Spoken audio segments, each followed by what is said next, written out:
Hello friend, मैं आपके पास पहली वीडियो लेके आया हूँ जो है दिल्ली सल्तनत का क्विक रिवीजन। तो शुरू करते हैं दिल्ली सल्तनत। दिल्ली सल्तनत पढ़ने के लिए हमें सबसे पहले उसके बैकग्राउंड पे जाना पड़ेगा कि दिल्ली सल्तनत शुरू कहाँ से हुई। वैसे दिल्ली सल्तनत का पीरियड 1206 से 1526 की माना जाता है, पर इसको ये इस्टेब्लिश कैसे हुआ इसके लिए बैकग्राउंड पे जाना पड़ेगा। तो बैकग्राउंड यानी दिल्ली सल्तनत मुस्लिम रूल माना जाता है, तो मुस्लिम रूल मुस्लिम इन्वेजन से स्टार्ट हुआ। तो हिंदुस्तान पे पहला मुस्लिम कौन था जिसने इन्वेजन किया, अटैक किया? तो फर्स्ट इन्वेजन ऑफ मुस्लिम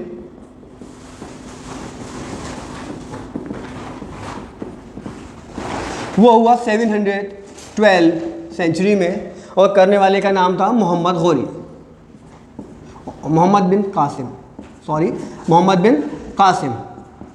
इन्होंने अटैक किया फर्स्ट टाइम इंडिया पर, और अटैक किया था सिंध पर। सिंध पर अटैक करने वाला पहला मुस्लिम रूलर मोहम्मद बिन कासिम, और जो बिलोंग करते थे अरब से। तो ये भी क्वेश्चन आता है कि सबसे पहले किस कंट्री से मुस्लिम अटैक हुआ। तो पहला अटैक हुआ था अरब से। उसके बाद फर्स्ट टर्क इन्वेजन की तरफ जाएंगे।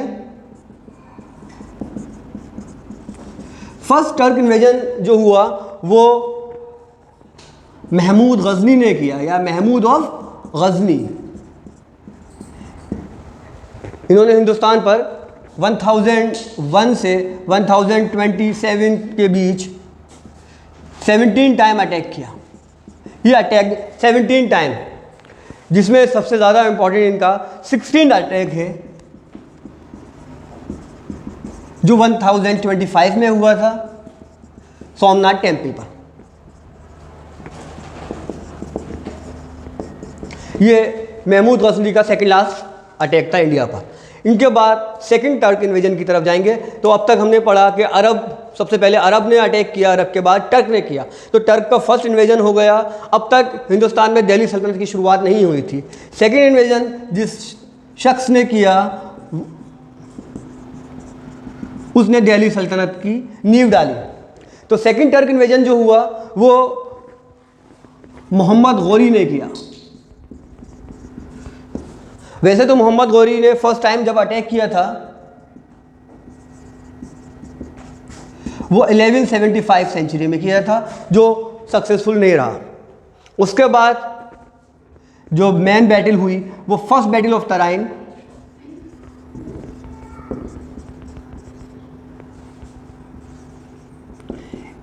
1191 सेंचुरी में। ये मोहम्मद गौरी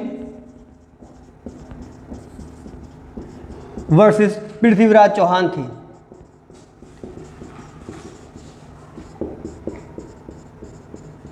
इस बैटल में विक्ट्री पृथ्वीराज चौहान की हुई और मोहम्मद गौरी वापस लौट गया।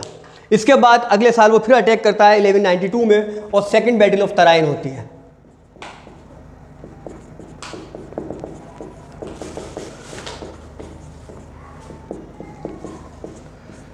इस बैटल में विक्ट्री मोहम्मद गौरी को मिलती है।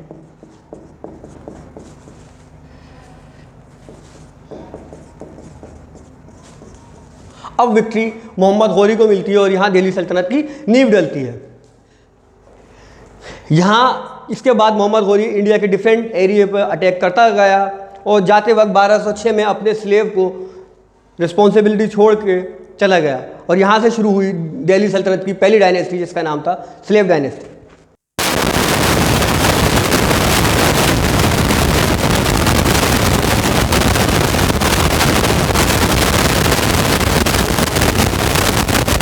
एक वीडियो में पाँचों को बनाना मुश्किल है, तो एक एक डायनेस्टी को हम क्विक रिवीजन करेंगे, जिसमें सबसे पहले बात करते हैं स्लेव डायनेस्टी की। क्योंकि कुतुबुद्दीन ऐबक स्लेव था मोहम्मद गौरी का, इसलिए इसका नाम स्लेव डायनेस्टी पड़ा, और आगे भी देखेंगे आप और स्लेव आए, इसलिए इसका नाम स्लेव डायनेस्टी है।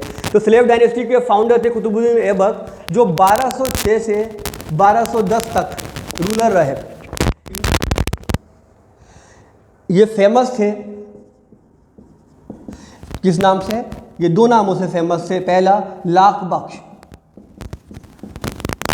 यानी जो लाखों डोनेट करे उसको लाख बख्श, और दूसरा हातिम सानी, यानी हातिम सेकंड के नाम से फेमस थे। अब बात करते हैं इनके बारे में कि इन्होंने 1206 से 10 तक रूल किया, जिसमें कुछ इनके कंस्ट्रक्शंस थे। इनके कंस्ट्रक्शंस की बात करते हैं। तो सबसे फेमस कंस्ट्रक्शन है कुतुब मीनार, जो इन्होंने बनाया था एक सूफी सेंट ख्वाजा बख्तियार काकी के नाम पर। तो ये बिल्डिंग, ये भी क्वेश्चन पूछा जाता है कि किसके नाम पर है, तो named after Sufi saint Khwaja Bakhtiyar काकी, ये उनके नाम पर बिल्डिंग है कुतुब मीनार। इसके अलावा इनके दूसरे फेमस बिल्डिंग है, कुतुब मीनार आप सब जानते हैं कि दिल्ली में है। इसके अलावा कुव्वतुल इस्लाम मॉस्क,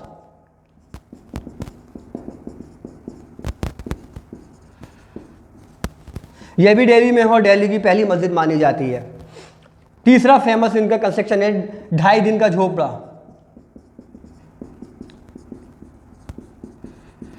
या कहीं पर आपको 2.5 दिन का झोपड़ा भी लिखा हुआ मिल सकता है, जो अजमेर में है।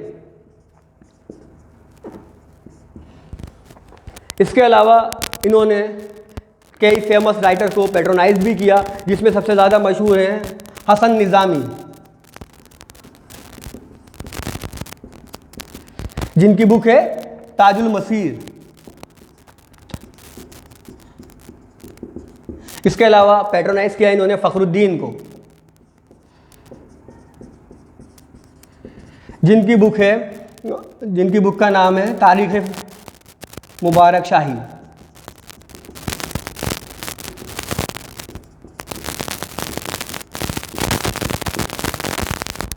1210 में चौगन खेलते वक्त घोड़े से गिरने से इनकी मृत्यु हुई। तो died after falling from horse.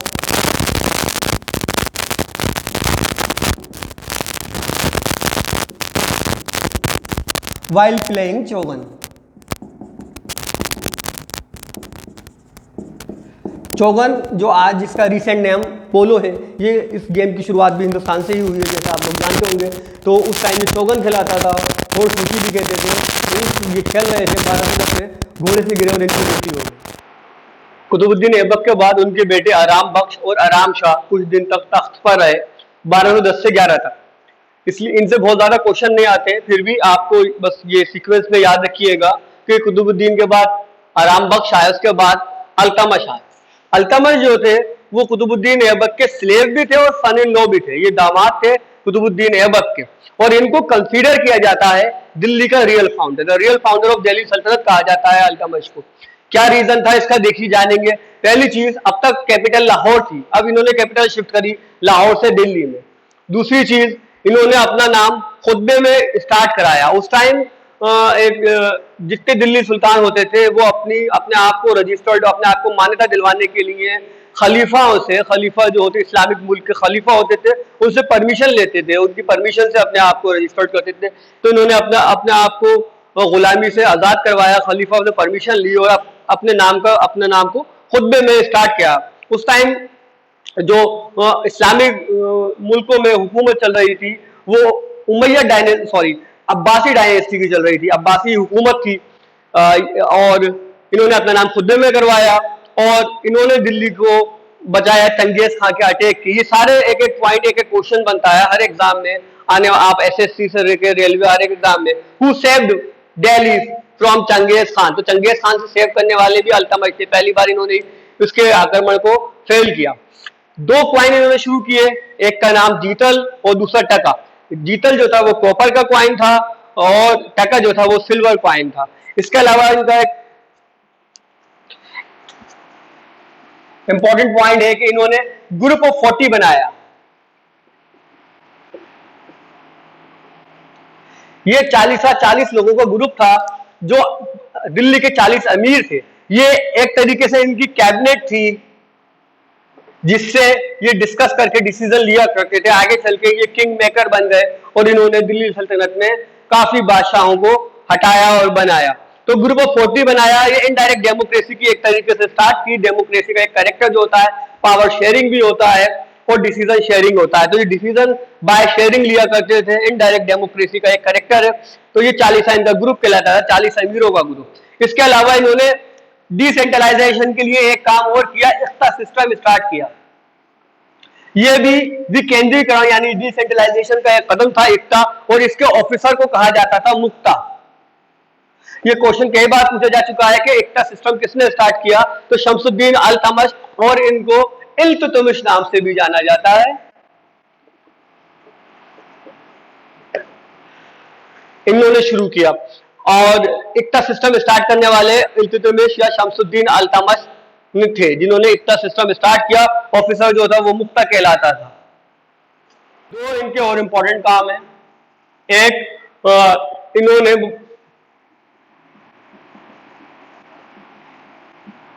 Patronise किया बहुत फेमस राइटर जिनका मिनाजुस सिराज नाम से।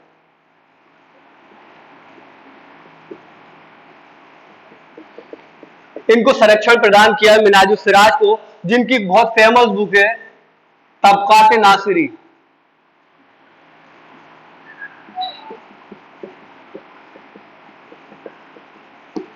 इनको संरक्षण दिया शमसुद्दीन अल्तमश ने।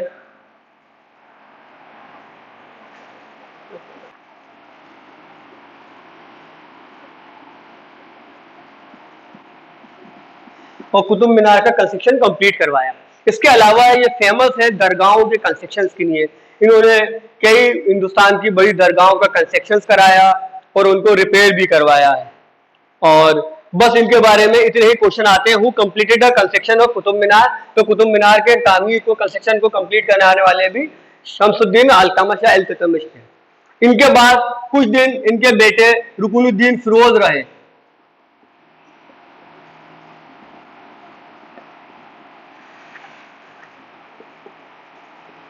और उनसे भी ज्यादा क्वेश्चन नहीं आते हैं, बस हमें इनका नाम याद रखना है कि इल्तुतमिश और रजिया के बीच में अगर पूछ ले कौन बादशाह बना तो रुकनुद्दीन फिरोज थे।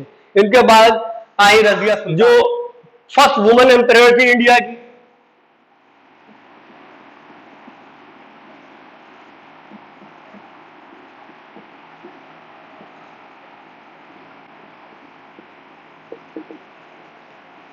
फर्स्ट वुमन और फर्स्ट मुस्लिम वुमन थी रजिया सुल्तान।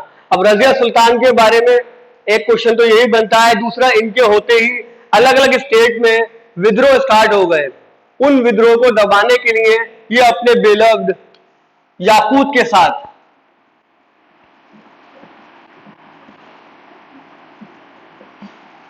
इन्होंने भटिंडा पर अटैक किया। वहां पर इनका सामना या अल्तूनिया से हुआ और अल्तूनिया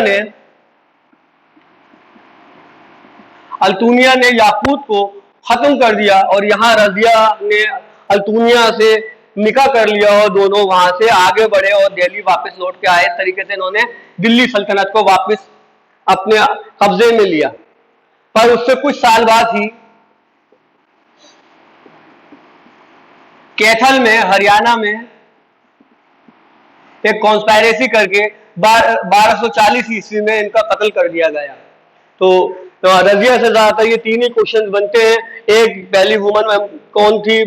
दूसरा, इनके बिलव्ड जो थे याकूत, क्या नाम था उनके बिलव्ड का? याकूत नाम था। इनके हस्बैंड का नाम अल्तूनिया था। वो कहाँ इनको मर्डर किया गया।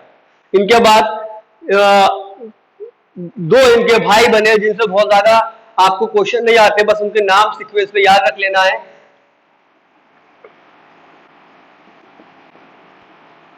बहराम शाह जो 1240 से 42 तक रहे। बहराम शाह के बाद मसूद शाह जो 1242 से 46 तक रहे। इनके बाद एक बादशाह आते हैं जिन्होंने हुकूमत तो जरूर 20 साल की है, पर उनसे बहुत ज्यादा क्वेश्चन नहीं आते और उनको दुर्वेश किंग के नाम से जाना जाता है। इनका नाम था नसीरुद्दीन महमूद।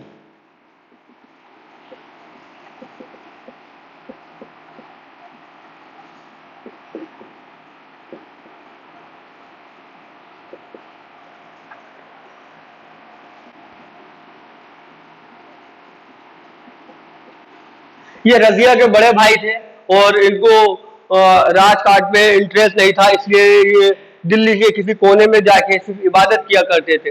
जब दिल्ली सल्तनत लड़खड़ाने लगी तो नसीरुद्दीन महमूद के जो ससुर थे वो इनको ढूंढ के लाए और बुला के लाए और इनको दिल्ली के तख्त पे बिठाया और इनडायरेक्टली वो हुकूमत उनके ससुर गैसुद्दीन बलबन की ही थी। और इनसे सिर्फ एक ही क्वेश्चन ज्यादा पूछा गया है कि दुर्वेश किंग नाम से दिल्ली सल्तनत में कौन फेमस था, तो वो नसीरुद्दीन महमूद थे। तो यहाँ तक तो ये इनकी फैमिली का इल्तुतमिश की फैमिली का रूल चलता रहा। अब इनके बाद जो आते हैं उनको कहा जाता है कि the man of iron and blood, यानी गयासुद्दीन बलबन। अब उनके बारे में पढ़ते हैं। हाँ, और इन्होंने अपने आप को जिल्ले इलाही कहलवाया। जिल्ले इलाही का मतलब होता है द शेडो ऑफ गॉड,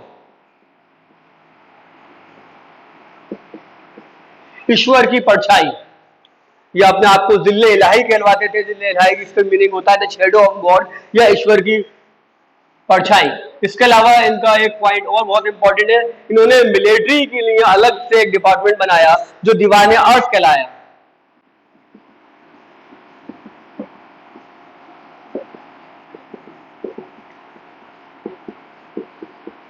तो ये क्वेश्चन आता है कि दीवाने अर्श क्या कौन सा डिपार्टमेंट था दिल्ली सल्तनत पीरियड में? तो ये मिलिट्री डिपार्टमेंट था। Who started? तो स्टार्टेड बाय गयासुद्दीन बलबन।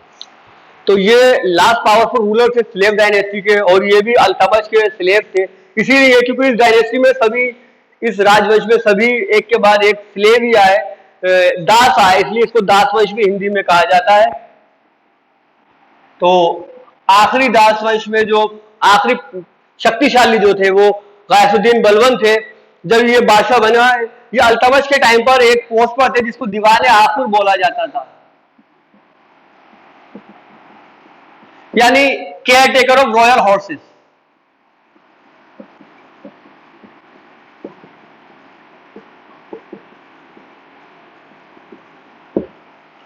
जो शाही घोड़े होते थे उसके रखवाला थे।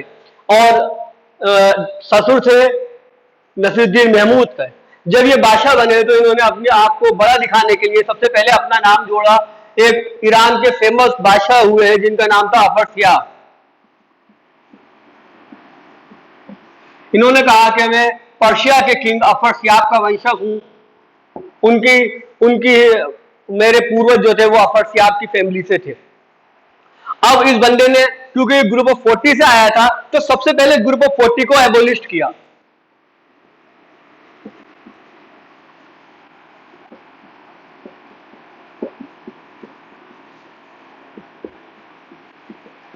चालीसा, चहलगाम, 10 गांव में चहलगाम, ये सब नाम इसी चालीसा के थे। इसको एबोलिश कर दिया इन्होंने सबसे पहले।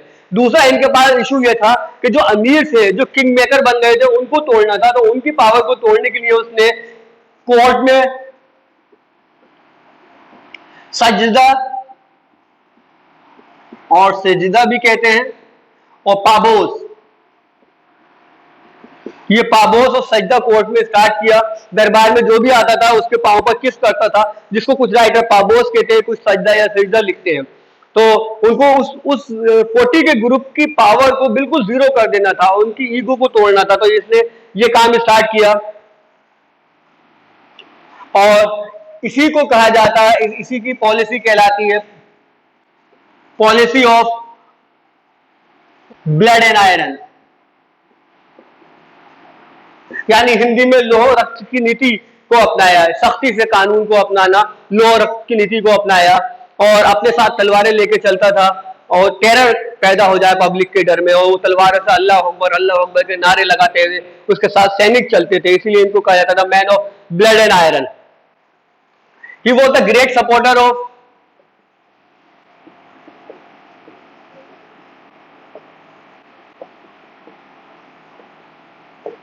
Persian culture. तो पर्शियन कल्चर की का बहुत बड़ा सपोर्टर था। इसने अपनी जो डॉम्स बनवाई वो भी पर्शियन आर्किटेक्चर से इंस्पायर्ड थी।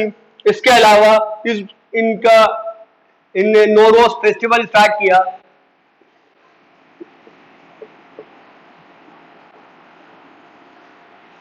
ये पर्शिया का न्यू ईयर होता था। ये भी गयासुद्दीन बलबन ने हिंदुस्तान में, ये क्वेश्चन कई बार पूछा गया है कि नोरोज फेस्टिवल हिंदुस्तान में, नोरोज त्योहार किसने शुरू किया? तो गयासुद्दीन बलबन ने शुरू किया। और इनके दौर में भी मंगोल का आक्रमण कई बार हुआ, और उसको इन्होंने बलपूर्वक समाप्त किया। और उसी एक विद्रोह में इनका बेटा, जिसका नाम मोहम्मद बताया जाता है, वो खत्म हुआ।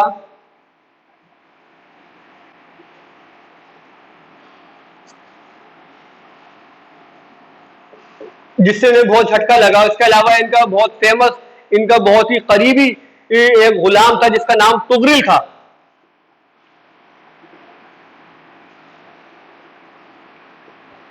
उसने इनके खिलाफ रिवोल्ट कर दिया।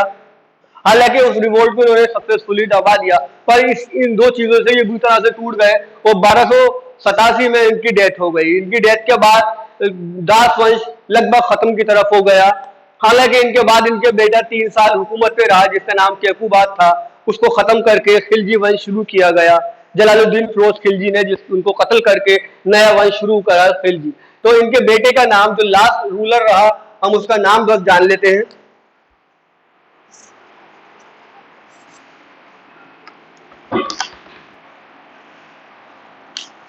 तो लास्ट रूलर दास वंश स्लेव डायनेस्टी का कैकूबाद हुआ, जिसको कत्ल किया जलालुद्दीन फिरोज खिलजी ने और नई वंश की स्थापना की, जो तक खिलजी वंश, जो हम अगले वीडियो में पढ़ेंगे। अगर आपको मेरी वीडियो पसंद आई हो तो इसको लाइक कीजिए, शेयर कीजिए और मेरे चैनल को सब्सक्राइब कीजिए। Thank you.